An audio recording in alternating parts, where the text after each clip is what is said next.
ते उपस्थित राहतील। राज्यातल्या 29 महानगरपालिकांचे संपूर्ण निकाल हाती आले असून 29 पैकी 22 पेक्षा जास्त महापालिकांवर भाजपा आणि महायुतीनं वर्चस्व मिळवलं आहे। मुंबईत अटीतटीच्या लढतीत भाजपा शिवसेना युतीनं बहुमताचा आकडा गाठला आहे।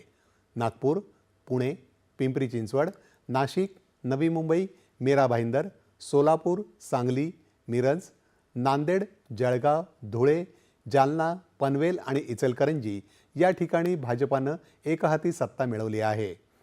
ठाण्याचा गड एकनाथ शिंदे यांनी राखला आहे। तसंच कल्याण, डोंबिवली आणि उल्हासनगरमध्येही युतीला यश मिळालं आहे।